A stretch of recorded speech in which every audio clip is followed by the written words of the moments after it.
हाय दोस्तों, मैं एडवोकेट शादाब मंसूरी आपका मेरे चैनल पे बहुत बहुत स्वागत करता हूँ।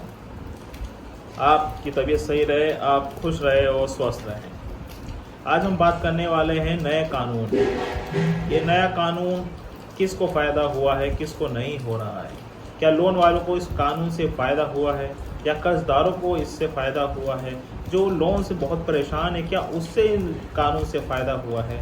तो आज हम इस बारे में बात करने वाले हैं। अगर आप मेरे चैनल पर नए हैं तो सब्सक्राइब कर दीजिए और बेल आइकन को ऑन कर दीजिए, जिससे आपके पास नोटिफिकेशन आती रहे। तो नया कानून जो 1 जुलाई 2024 में पूरे देश भर में लागू हो गया है और उस सिविल क्रिमिनल एविडेंस पूरा चेंज हो गया है।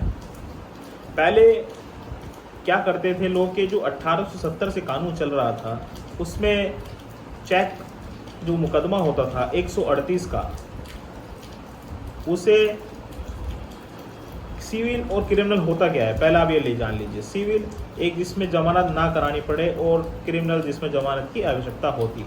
बट 138 चेक वाले में आपको सेम डे बेल मिल जाती है, सेम डे जमानत मिल जाती है।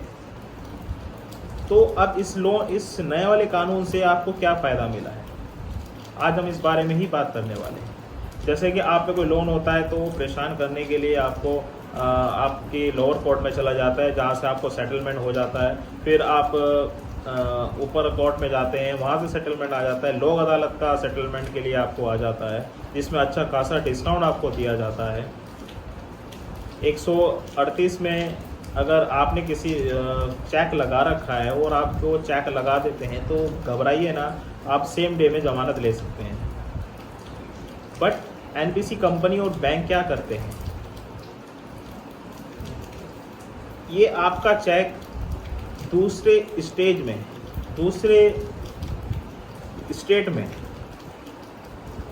आपका चेक लगाते हैं। सपोज दैट आप हरिद्वार से हैं, आपका चेक लगाया बंगाल और आपको जाना पड़ेगा, बेल करानी पड़ेगी। आप परेशान होंगे, अरे यार तो बहुत बड़ी परेशानी हो गई, बंगाल जाना पड़ेगा, कौन होगा, कैसे करेंगे, ये लोग सोचते हैं। इसलिए बैंक परेशान करता है। तो इसी को देखते हुए ये ख़त्म कर दिया गया है। जी, ये कानून ख़त्म कर दिया गया है। जहाँ का चेक है, जहाँ इनका हेड ऑफिस है, जहाँ पे आपका लोन चल रहा है, वहीं की कोर्ट में आप पर चेक का मुकदमा बैंक या एनबीसी कर सकती है। जी, अगर आपका लोन हरिद्वार से है तो हरिद्वार में ही लगाया जाएगा और किसी स्टेट में नहीं लगाया जाएगा। अगर किसी स्टेट में वो लगाते हैं तो उसके केस को खारिज कर दिया जाएगा और ये ख़त्म हो जाएगा। फिर सोचते हैं कि चलो बाय चांस लिए अगर कोई हमारा स्टेट में हमने वहाँ लिया और हम कहीं और जाके रहने लगे तो हम वहाँ कैसे जाएं, कैसे उसको सामना करना पड़े उसका, तो उसके कुछ नहीं होती है। आप एक चेक 128 धारा 2 के तहत आप एक प्रार्थना पत्र भिजवा सकते हैं ऑनलाइन के माध्यम से। जैसा मुझे ऑनलाइन सुना जाए, मेरी ऑनलाइन ही बजाय मेरा घर 1000 किलोमीटर है, जिस पे आपको ऑर्डर हो जाएगा और आप ऑनलाइन के माध्यम से कोर्ट से जुड़ सकते हैं। तो जो पहले केस था उसमें बैंक एनबीसी कैंप कर्जदारों को, लोन वालों को परेशान करने के लिए, उन्हें मानसिक क्षति पहुंचाने के लिए दूसरे स्टेट में चेक लगाते थे। जो बेचारे कर्जदार थे, लोन वाले थे, वो जाते थे और वहाँ इतना पैसा ख़राब करते थे, फिर उनसे ही सेटलमेंट की बात उनके आती थी। सेटलमेंट अगर आपका होता है तो उसको ज़रूर कर लीजिए। मैं आपको बार बार कह रहा हूँ, अगर आपके पास पैसे हैं तो उनके पैसे दे दीजिए, और नहीं है तो घबराने की कोई बात नहीं है। आपने कोई गुनाह नहीं किया है लोन लेके, जब पैसे नहीं है तो दोगे क्या।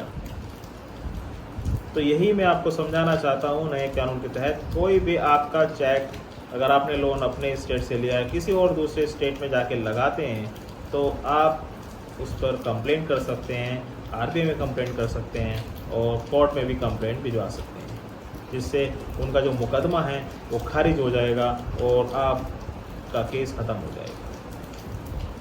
सेटलमेंट का ध्यान रखिए दोस्तों। क्रेडिट कार्ड का जो सेटलमेंट होता है उसमें अच्छा खासा डिस्काउंट मिलता है, आपके रेट में डिस्काउंट मिलता है। तो कभी भी सेटलमेंट में अगर फाइल लगी हो तो कोशिश करिएगा कि सेटलमेंट निपट जाए। इसमें आप ही का फ़ायदा है। 80-70% का डिस्काउंट मिलना बहुत बड़ी बात होती है। तो इसको छोड़े ना अफसर को। और कोई भी लोअर कोर्ट से आता है तो वहाँ सेटलमेंट की ही बात होती है, वहाँ पे आप कोर्ट में जाएं और अपना सेटलमेंट की बात रखें।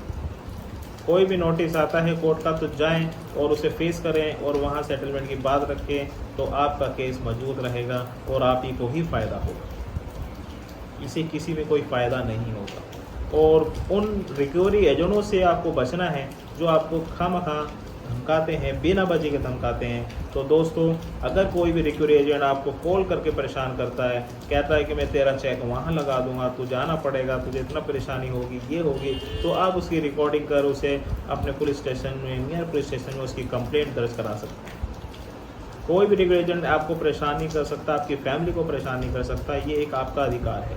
अपने अधिकार को जानिए और घबराइए ना, कोई भी गलत कदम ना उठाए। आपने लोन लिया है तो गुनाह नहीं किया है, सब हो जाएगा होल। आप मेरे से बात करना चाहते हैं तो मेरे नंबर पर आप बात कर सकते हैं। और कोई भी गलत कदम उठाने से पहले अपने परिवार बारे में सोचिए, क्योंकि बैंक कभी पैसा छोड़ता नहीं है। तो उससे लड़ो और लड़ाई हमेशा जीत की तरफ जाती है और जीत ही आपकी निश्चित होगी। अगर आप अपने अधिकार को पहचानोगे तो आपकी लड़ाई भी आप जीत सकते हैं। अगर ये वीडियो आपको अच्छी लगी हो तो लाइक कीजिए, सब्सक्राइब कीजिए और ज़्यादा से ज़्यादा लोगों को शेयर कीजिए, जिनसे ये कानून जो नया आया है उसको कर्जदारों को पता लग सके, वो भी सतर्क हो जाएं उन रिकवरी एजेंटों से जो उन्हें बाहर जाने का डराना धमकाना का कॉल करके उन्हें बताते हैं। तो ज़्यादा से ज़्यादा लोगों को शेयर कीजिए, जिससे ये वीडियो उन पर पहुँच जाए और वो भी नए कानून के तहत अपना अधिकार को जान ले, जिससे लोन से बचने का उन्हें कोई रास्ता मिल जाए। तब तक के लिए जय हिंद।